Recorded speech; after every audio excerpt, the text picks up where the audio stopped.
So, open natin yung XAMPP natin.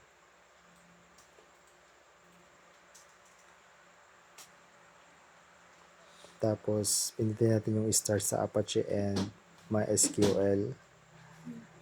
Tapos, i-open natin yung PHP my admin, tapos SQL. Tapos, dito natin i-paste yung code para makakreate tayo ng database natin. Copy, paste, then sarap PHP my admin. Tapos, pindutin natin yung go. Then, punta na tayo sa files para gumawa tayo ng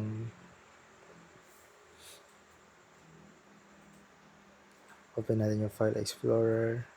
Tapos, punta tayo dun sa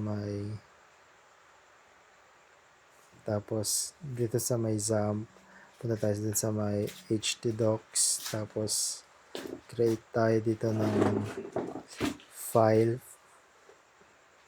Then, lagay natin yung ESP32. Then, punta tayo sa may module para copy natin yung con.php. Tapos, sa loob ng ESP32, punta tayo, fill natin yung text document, tapos paste natin yung file name. Then, sa con, copy natin yung code.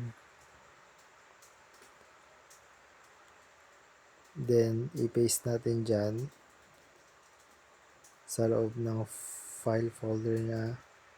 Then, next naman, yung pangalawa, yung insert PHP.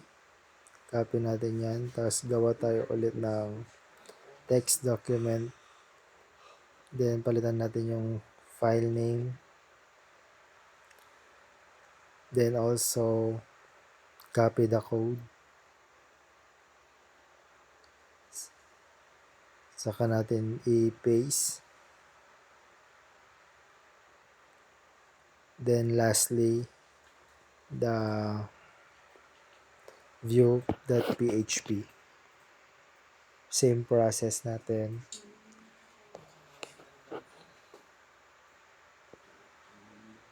Gawa tayo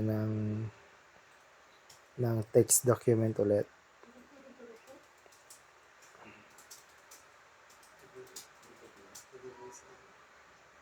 Then, paste natin yung file name.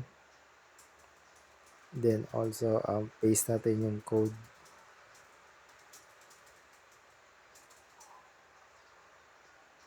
Then, Control S natin, isa-isa yung lahat ng code na yan para mag-save.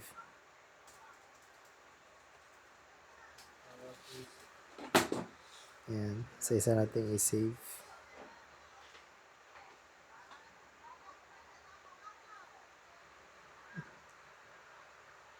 Then, open natin yung then yung mapapakita if may records form.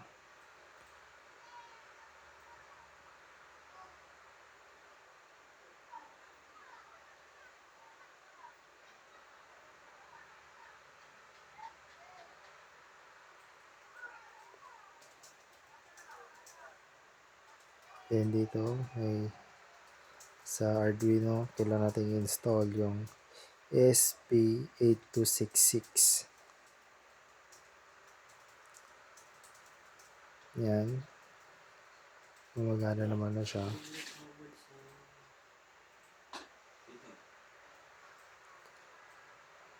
Yan yung code, sir. Then,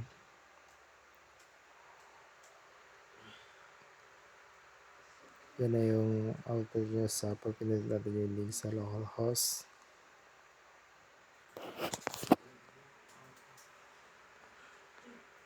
Then, yun na yun. Yun na yung code, sir.